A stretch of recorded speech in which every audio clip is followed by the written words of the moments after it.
You know those moments when reality just glitches? Like 1 second everything's normal, and the next, the world tilts on its axis, and you're left questioning if you're even awake? That's what happened to me. My name's Lily Allen, and back then, I was 28, living in this quiet little suburb outside Seattle called Evergreen Heights. It was one of those places where everyone knows your business, but nothing ever really happens until it did. I worked as a graphic designer from home, sipping coffee in my cozy attic office, surrounded by sketches and screens that made me feel like I had control over my little universe. But let me tell you, what started as a tiny flicker on my laptop screen turned my entire life upside down. And honestly, I'm still not sure if I'm the same person anymore. It felt like the matrix itself cracked open, revealing something underneath that no one should ever see. And once you glimpse it, there's no unseeing it. Stick with me here, because this isn't just some spooky tale. It's what shattered my world, and it could happen to anyone. It all began on a rainy Tuesday afternoon in October, the kind where the sky hangs low and gray, pressing down on you like a heavy blanket. I was alone in the house. As usual, my boyfriend, Jake, was out at his construction job, and our cat, Whiskers,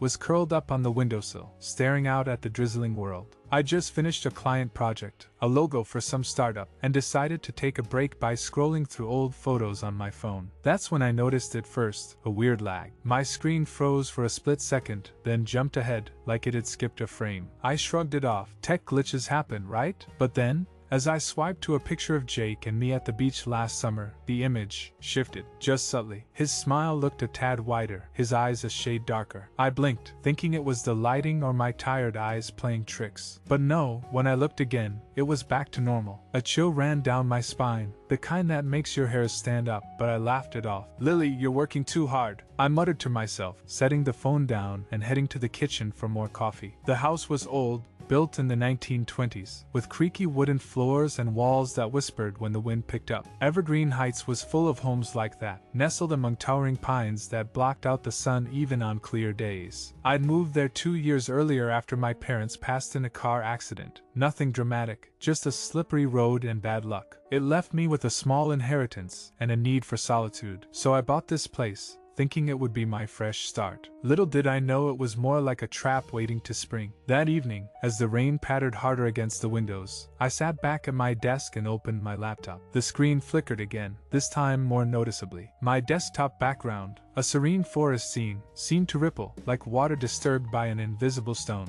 Then, a notification popped up from an app one didn't remember installing. "Echo Sync," it said. "Syncing memories. 47% complete." What the hell? I clicked it away, heart pounding a little faster, but curiosity got the better of me. I searched my files for anything related, but nada. Zilch. As if it never existed. Night fell early that time of year, wrapping the house in shadows that danced with the occasional flash of lightning. I tried to shake off the unease by cooking dinner, pasta with marinara, my comfort food. But while stirring the pot, I glanced at the fridge door, where I kept a magnetic photo of my parents from their wedding day. Their faces, they looked wrong. Mom's eyes were staring directly at me, not at the camera like I remembered. Dad's hand on her shoulder seemed tighter, almost possessive. I froze, spoon in hand, the sauce bubbling softly. "No way," I whispered, stepping closer, blinked hard. And just like that, it was normal again. My pulse raced, a cold sweat breaking out on my forehead. Was I losing it? Grief catching up after all this time? I poured a glass of wine to steady my nerves, telling myself it was just imagination. But deep down, a nagging whisper said otherwise. Something was off, like the air itself had thickened, watching me. The next morning, I woke up with that heavy feeling still lingering, like a bad dream I couldn't quite shake. Whiskers was acting strange too, pacing the hallway, his tail puffed up, meowing at nothing. I chalked it up to the storm, but as I booted up my computer for work, the glitch happened again. This time, my email inbox loaded with messages I didn't recognize. Subjects like, "Remember this?" and "What you forgot." I opened one hesitantly. It was from an anonymous sender, with a single line. "The echo is getting louder." Attached was a photo of my childhood home in Oregon, but I was in it, as an adult, standing in the yard where I'd played as a kid. Impossible. I'd never been back there after the accident. My hands trembled as I deleted it, but more popped up. Each one showed fragments of my life, altered just enough to unsettle me. Me at a party I never attended, laughing with strangers. Jake proposing on one knee, even though we never talked marriage. The room felt colder, the walls closing in. I slammed the laptop shut, breathing hard, and decided to get out of the house. A walk in the woods behind my property, maybe fresh air air would clear my head. The forest was dense, paths winding through ancient trees that loomed like silent guardians. I'd hiked there before, finding peace in the rustle of leaves and the distant call of birds. But that day,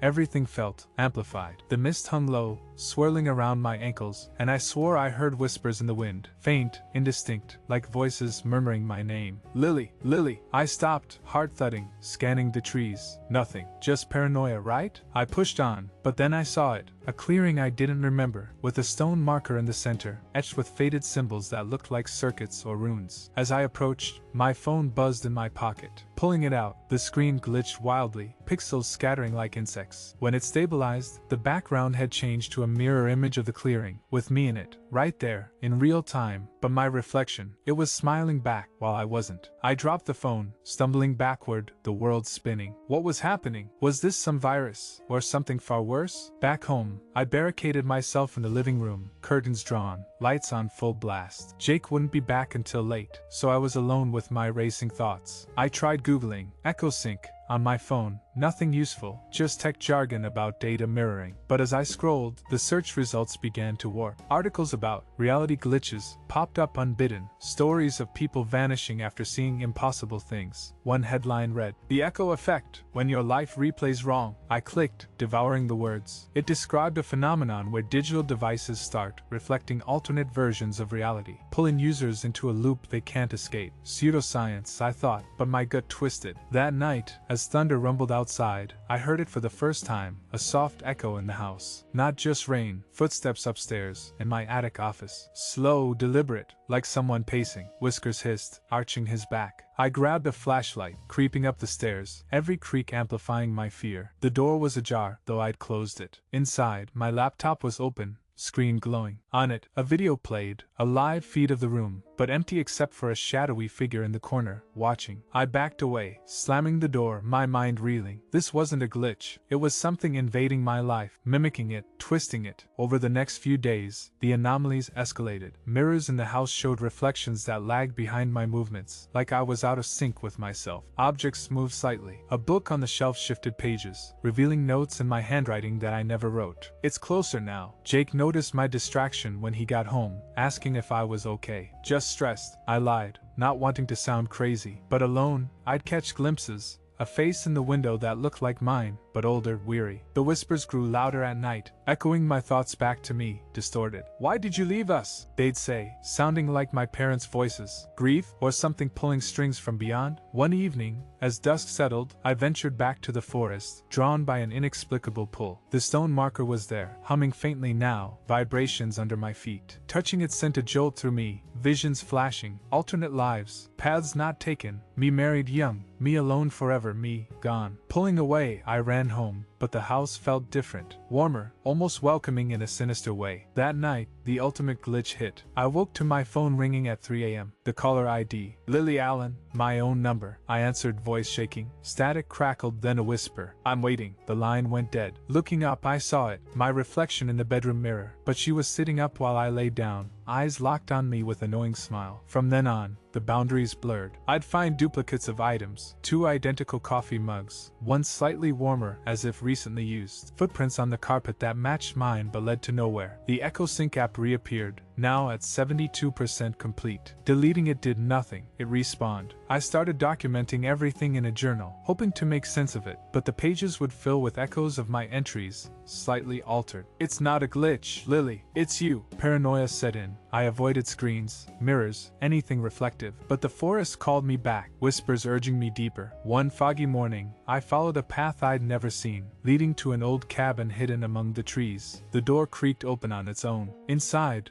dust-covered furniture, and on the table, a photo album. Flipping through, my blood ran cold. Pictures of me, my life, but with subtle differences. In one, my parents were alive, smiling at me from last year. In another, Jake was gone, replaced by a stranger. And at the end, a blank page with a note. "Choose your echo." I fled, heart pounding, but the glitches followed. Back home, reality stuttered, Time skipped, lights flickered in patterns like code. Whiskers vanished one day, only to reappear hours later, staring at me with eyes that seemed too intelligent. I confided in Jake finally, showing him the album I'd smuggled out. He paled, admitting he'd seen odd things too, my voice calling him from empty rooms. We decided to leave Evergreen Heights, pack up and go. But as we loaded the car that night, under a moonless sky, the ultimate twist came. The engine wouldn't start. And in the rearview mirror, I saw her, me, sitting in the back seat, whispering, "You can't leave yourself behind." That moment in the car, staring into the rearview mirror at myself, only it wasn't me, froze everything. The air inside the vehicle turned thick, almost syrupy, like breathing underwater. Jake was fumbling with the keys, cursing under his breath because the engine kept turning over but wouldn't catch. I couldn't speak. My throat closed up as the version of me in the back seat tilted her head slowly, that same knowing smile stretching just a little too wide. Her eyes were mine, but hollow, like someone had scooped out whatever made them alive. She didn't blink, not once. Then, in a voice that was mine but layered with something colder, she whispered, "You're not ready to leave yet, Lily. We still have work to do." Jake finally noticed my silence and followed my gaze. The color drained from his face. "What the hell?" he started,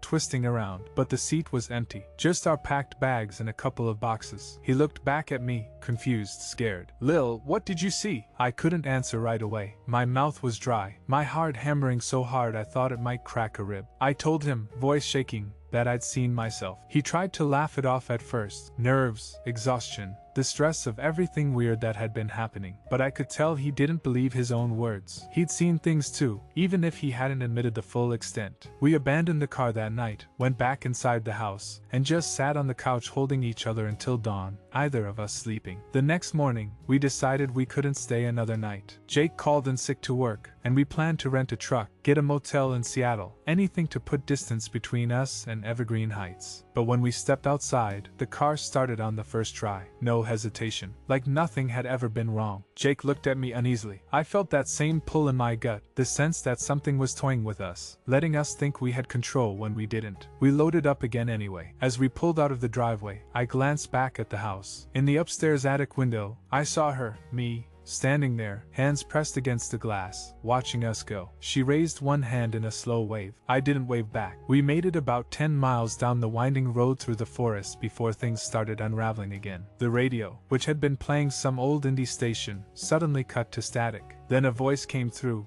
Mine, recording snippets of things I'd said in the house over the past weeks. "I'm fine, just tired. It's nothing. I think I'm seeing things," layered over each other, echoing, speeding up and slowing down until it sounded like a chorus of MES pleading for help. Jake slammed the power button, but the voices kept coming through the speakers even when the car was off. He pulled over on the shoulder, hands shaking on the wheel. We sat there in silence for a minute, listening to the rain start again, drumming on the roof like impatient fingers. That's when I noticed the forest looked wrong. The trees were the same towering pines, but the spaces between them seemed deeper, darker, like voids instead of shadows. And in the distance, through the mist, I saw the stone marker from the clearing, but we were miles away from my property. It shouldn't have been visible from the road. Yet there it was, glowing faintly, pulsing almost like a heartbeat. Jake saw it too. "Lily, that's impossible," he whispered. I didn't answer. I couldn't stop staring. The pull was back, stronger than ever, tugging at something inside my chest. Without thinking, I opened the car door and stepped out into the rain. Jake called after me, but his voice sounded far away, muffled. My feet carried me toward the tree line, drawn like a moth to that faint light. The forest swallowed me quickly. Branches brushed my face, cold and wet, but I barely felt them. The marker grew closer, larger, until I was standing in front of it again. The symbols etched into the stone were moving now, shifting, rearranging themselves into patterns that hurt to look at directly. They looked like code, but older, ancient. I reached out and touched it again, and the world tilted. Visions flooded me, stronger than before. Not just alternate lives, but layers of the same life stacked on top of each other. Me grieving my parents, me never losing them, me staying in Oregon, me moving to Seattle alone, me with Jake, me without him. All of them real, all of them echoing, overlapping until I couldn't tell which one was mine anymore. And in every single one, there was a moment where I stood at this marker, touching it, starting the loop again. I don't know how long I was there. Minutes? Hours? When I finally pulled my hand away, the rain had stopped, and the forest was silent. Too silent. No birds, no wind, nothing. I turned to head back to the road, but the path was gone. Just endless trees in every direction, identical, stretching forever. Panic rose in my throat. I called for Jake, but my voice fell flat, absorbed by the mist. My phone had no signal, battery draining impossibly fast. I walked, trying to retrace my steps, but every turn looked the same. Hours passed, or maybe only minutes. Time felt slippery. Then I saw the cabin again, the one with the photo album. The door was open, light spilling out warm and golden, inviting. Against every instinct screaming at me to run the other way, I went inside. The album was open on the table, but the pictures had changed. Now they showed the last few days, me in the car, me at the marker, me walking into the forest. Fresh photos, still damp with developing chemicals that shouldn't exist in an abandoned cabin. On the last page was a new image, one of me sitting at this very table, looking up at the camera with tired, resigned eyes. Underneath, in my handwriting, "This is the echo you chose." My stomach dropped. I slammed the album shut and backed away, heart racing. That's when I noticed the walls. They were covered in mirrors, old, dusty mirrors of every size, reflecting the room from infinite angles. But in every reflection, I was already there, sitting at the table, staring back at myself entering the room. Dozens of MES, hundreds, all watching, waiting. I ran, burst out of the cabin and just ran blindly through the trees. Branches tore at my clothes, roots stripped me, but I kept going until my lungs burned and my legs gave out. When I finally collapsed against the trunk, gasping, I realized I was back at the stone marker, again, or still, I don't know. The symbols were glowing brighter now, and in their light I saw footprints circling it, mine, hundreds of sets, overlapping, going round and round. I'd been here before, many times. The realization hit like ice water. I was trapped in a loop, a glitch that kept resetting me to this point. Every time I tried to leave, it pulled me back. Night fell without warning. The sky just darkened instantly, stars appearing in patterns I didn't recognize. Cold seeped into my bones. I curled up at the base of the marker, exhausted, tears freezing on my cheeks. That's when I heard Jake calling my name. Distant but clear. Hope flared. I shouted back, voice raw. His calls grew closer, and suddenly there he was, bursting through the trees with a flashlight, face streaked with worry and rain. He pulled me into his arms, holding me so tight I could barely breathe. "I've been looking for hours," he said. "The car's just through there." He pointed, and sure enough, I could see headlights through the trees. We stumbled back to the road together. The car was running, warm inside. Jake said he'd only been searching for a little while, that I hadn't been gone long. But my clothes were soaked through, my hands scratched and bleeding from hours of running. Time wasn't matching up anymore. As we drove away, I watched the forest recede in the side mirror. For a moment, I thought we'd made it. Then the radio crackled again. My voice, soft and close. "Almost, but not quite." Jake reached to turn it off, but I stopped him. Because in the mirror, I saw the back seat again. This time, both versions of me were there, the one with the hollow eyes, and another, even older, weary beyond years. They were holding hands, watching us drive. We reached Seattle by morning, checked into a cheap motel on the outskirts. Neutral ground, bright lights, people everywhere, safety in numbers. For a few days, things felt almost normal. No glitches on our phones, no whispers, no echoes. Jake and I clung to each other, talking about moving farther away, maybe Portland, maybe across the country. We even laughed a little, fragile as it was,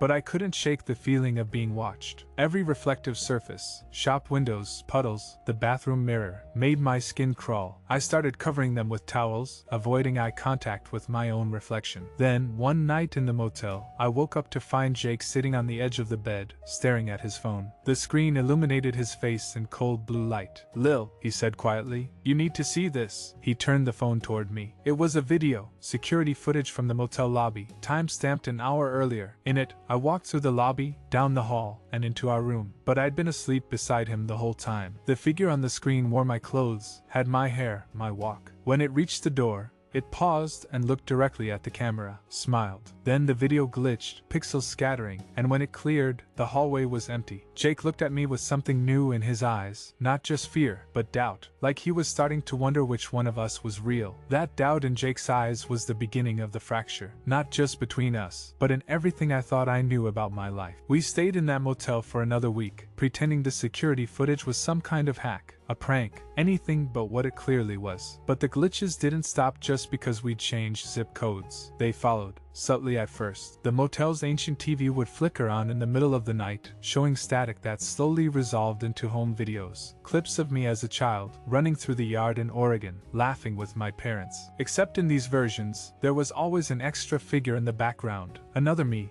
older, standing perfectly still, watching the younger version play. Jake started sleeping less. I'd catch him staring at me when he thought I wasn't looking, like he was trying to spot the differences, the tells that would prove which one was the original. I wanted to scream at him that I was me, the real one, but how could I be sure anymore? The echoes were everywhere now. In coffee shop windows, I'd see reflections that waved a second too late. My phone's camera roll filled with photos I hadn't taken, selfies of me in places I'd never been, wearing clothes I didn't own, and always, in the corner of the frame, another version lurking, blurred but unmistakable. One afternoon, desperate for answers, I slipped out while Jake was in the shower and went to a library downtown. No screens if I could help it, just old books, paper pages that couldn't glitch. I searched for anything on reality shifts, echoes, markers in the woods. Most of it was nonsense, conspiracy forums printed out, grainy photos of supposed thin places, but one book, buried in the local history section, caught my eye. It was a self-published journal from the 1930s, written by a woman named Eleanor Hale who had lived in Evergreen Heights. She described building a cabin in the forest, finding an ancient stone etched with symbols that sang to the soul. She wrote about echoes, how touching the stone showed her all the lives she could have lived, and how one day, the echoes started coming back. Not as visions, but as presences, duplicates. She claimed they weren't evil, just incomplete fragments trying to complete the pattern, to merge back into the whole. Her last entry chilled me to the core. The strongest echo wins, the others fade. But what if none of us were the original? What if we're all just echoes of something that never quite existed in the first place? There was no record of what happened to Eleanor. She simply vanished one day, leaving the house empty, mirrors covered in sheets. I photocopied the pages with shaking hands and hurried back to the motel. Jake was waiting, packed bags by the door. "We need to go back," he said quietly. I thought he meant run farther away, but no. Back to the house, to the marker. Whatever this is, it started there. Maybe it ends there too, I argued at first, terrified of returning, but deep down, I knew he was right. Running wasn't working. The echoes were getting bolder, closer. That morning, I'd found a note in my pocket,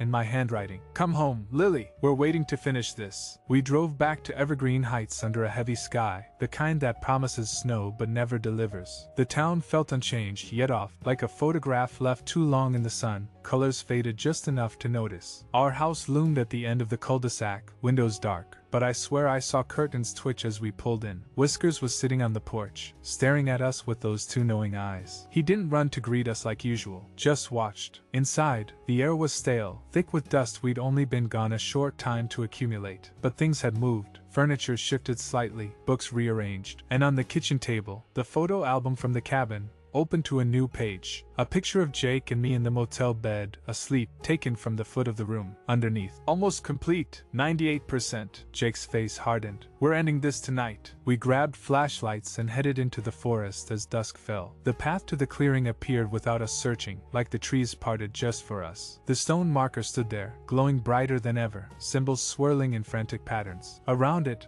the air shimmered, heatwave style, and in that shimmer, they appeared. Dozens of MES. Some young, some old, some from lives I recognized from the visions, all silent, all watching. They formed a loose circle, leaving a gap directly in front of the marker for me. I stepped forward, legs trembling. Jake grabbed my arm. "Lil, don't," but I had to. The pull was unbearable now, like gravity from another world. As I touched the stone, everything rushed in at once. Not just visions, but sensations, every alternate life flooding my mind simultaneously. Joy from paths where my parents lived, loneliness from ones where I was utterly alone, love with Jake, heartbreak without him, and beneath it all, a hollow truth: none of them were the original. We were all echoes, fragments splintered from a single moment long ago. Maybe Eleanor's touch, maybe further back. The marker wasn't a gate or a curse. It was a mirror for reality itself, reflecting infinite possibilities until the weight of them cracked the reflection. The echoes moved closer, reaching out, not threatening, just yearning, to merge, to become whole. I understood then what had to happen. One version absorbs the others, becomes the complete self. The rest fade into nothing. The strongest echo wins, like Eleanor wrote. But which one was strongest? The one who'd fought longest? The one most desperate to exist? I looked back at Jake. Real Jake, my Jake, terror in his eyes. And behind him, more figures, echoes of him too, waiting in the shadows. This wasn't just about me. The glitch had spread. In that moment, I made a choice. Not for myself, but for us. I pressed both hands to the stone and pulled, with everything I had. Not to resist,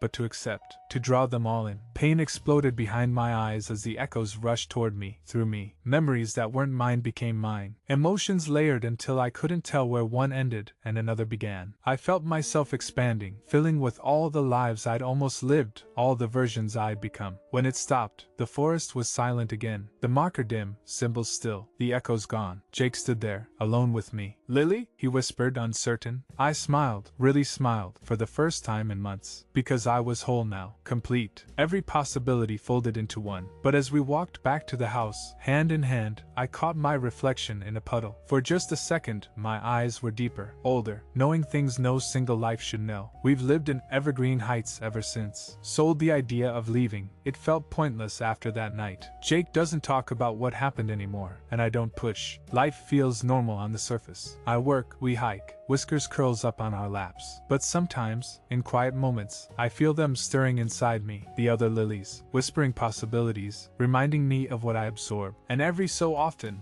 on rainy afternoons, I go to the clearing alone, touch the marker lightly, just to check. It's quiet now, dormant, but I know if someone else finds it, someone grieving, searching, vulnerable, the cycle could start again. Because the glitch didn't end. It just settled into me. I'm Lily Allen. Or at least, I'm the version of her that won. And if you're reading this, listening to my story, be careful with reflective surfaces, with old forests, with the quiet whispers in your devices. You never know which echo might be listening back.